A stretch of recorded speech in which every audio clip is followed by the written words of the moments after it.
A message from Muad'Dib about the 7th of July 2005.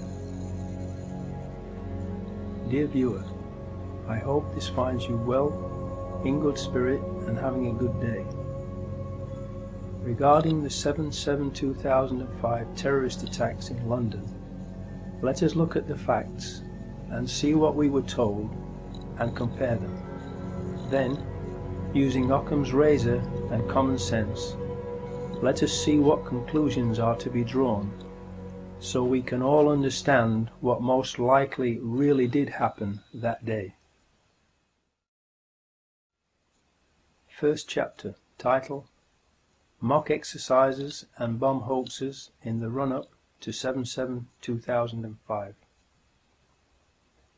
More than a year before the 7/7/2005 attacks, on the 16th of May 2004, an edition of the BBC One Panorama programme broadcasted a mock exercise imagining what would happen if a terrorist attack was executed in London in the near future, consisting of 3 explosions on tube trains in the London Underground and 1 explosion on a road vehicle.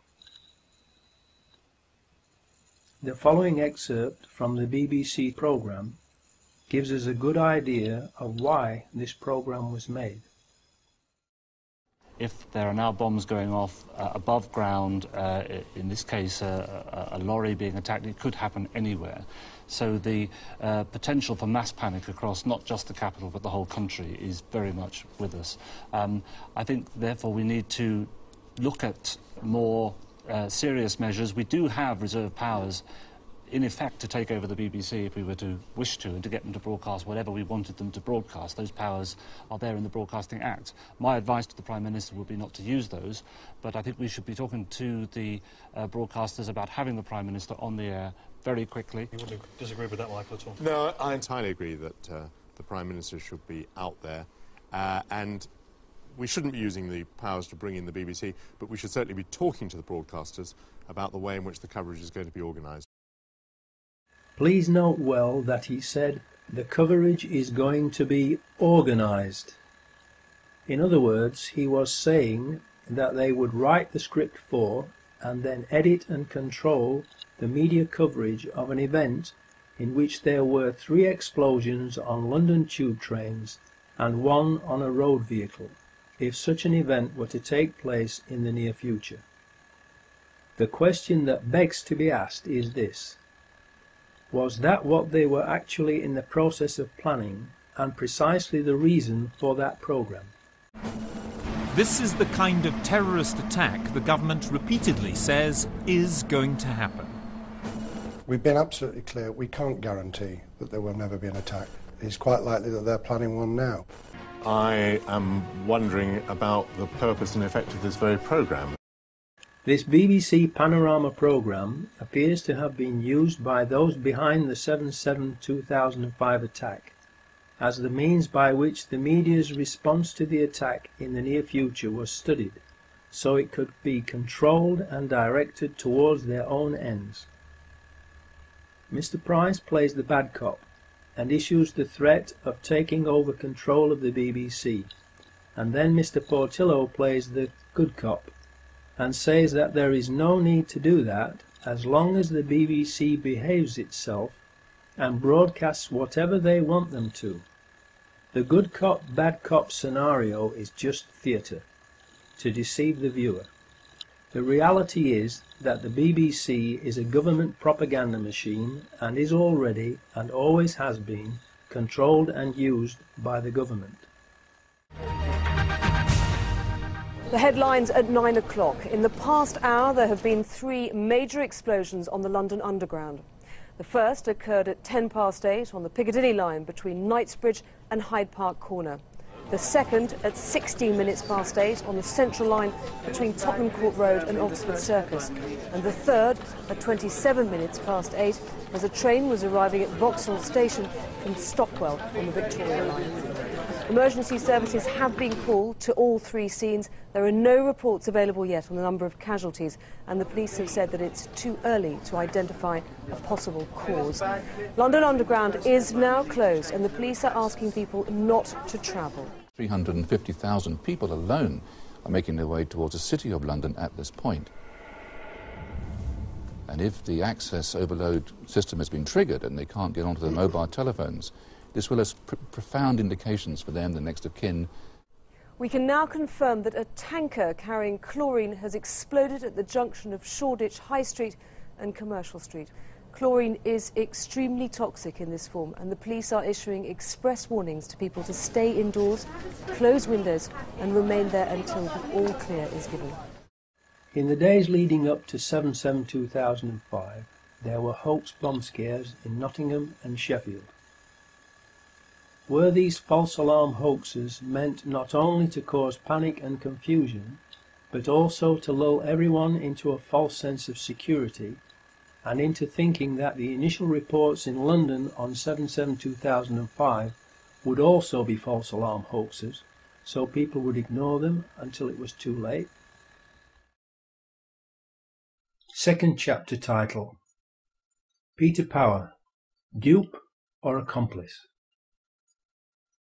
Then, on 7/7/2005, we were told on TV by Peter Power of Visor Consultants that they, and the private company employing them, who helped choose the scenario for it, were running a mock terrorist drill in the London Underground, with practically the same scenario as what actually really happened on that day.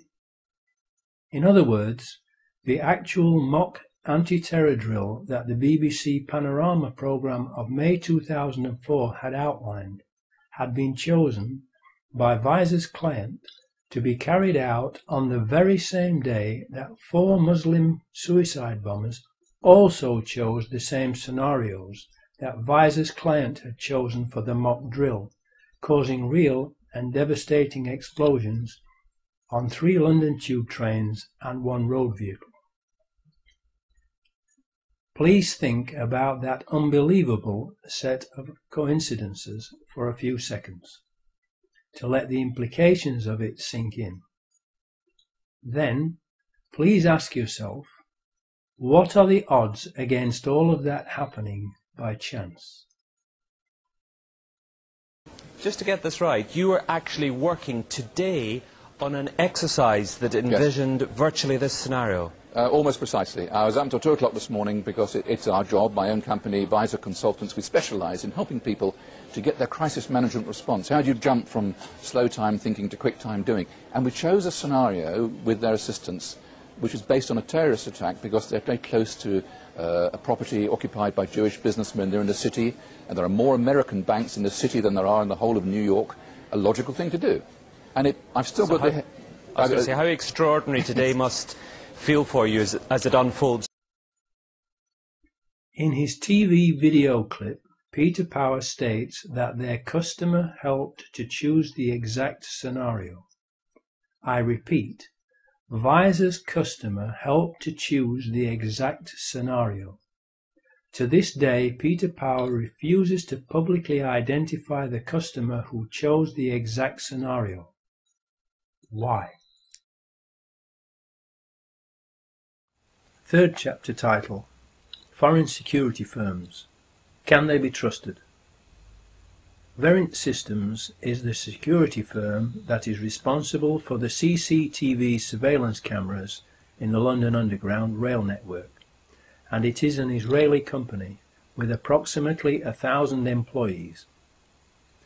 No CCTV footage of the 4 Muslims boarding the tube trains has been released by Verint, who claim that their cameras were not working. Why? Because the 4 Muslims were not on the tube trains that blew up. Fourth chapter title: The 4 Muslims, Actors or Patsies?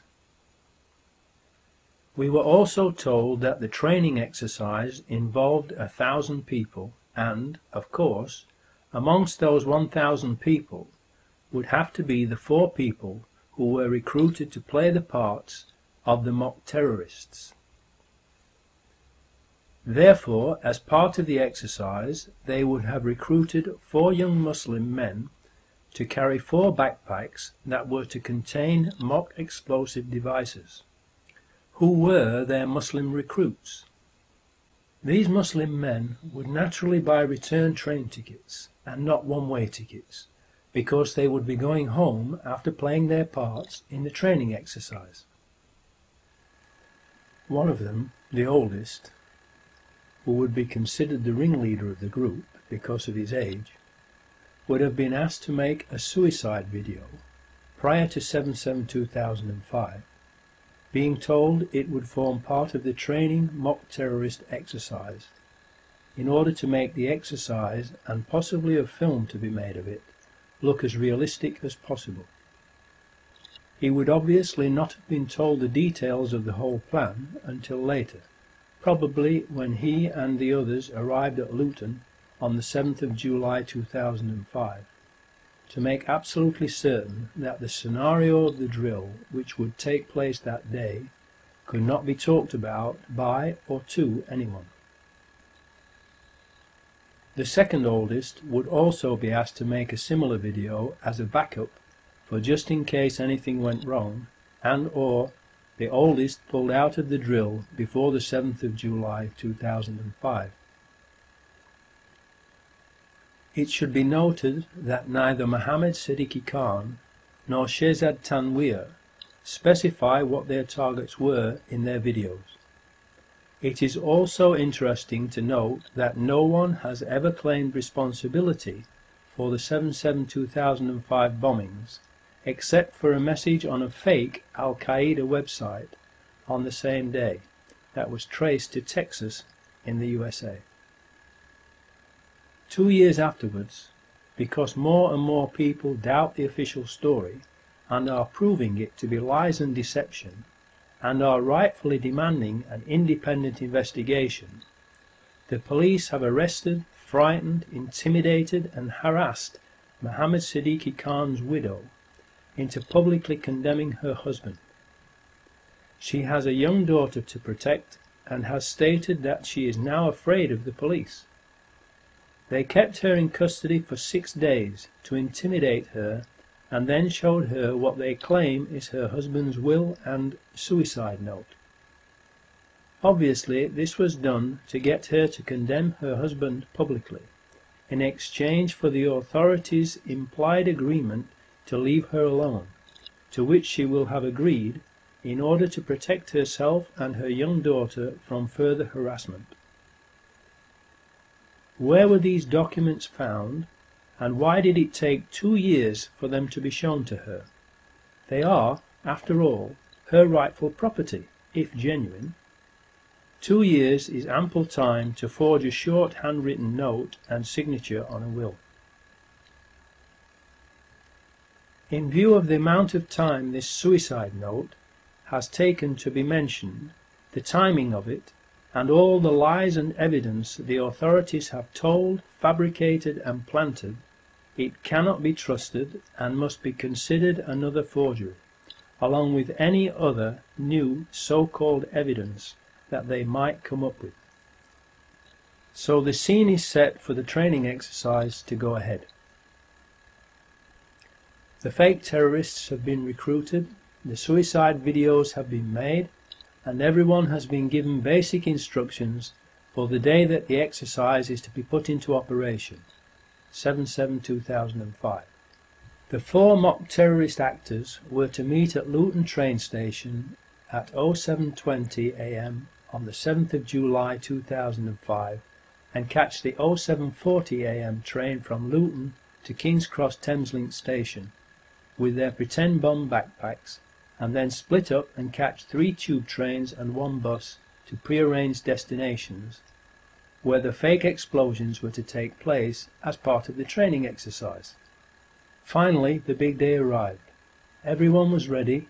Everyone was either already where he was meant to be or was heading there. But first let us take a step backwards for a moment to look at the bigger picture, and put this mock terror exercise into context with what was happening in Britain at that time. Tony Blair was in big trouble.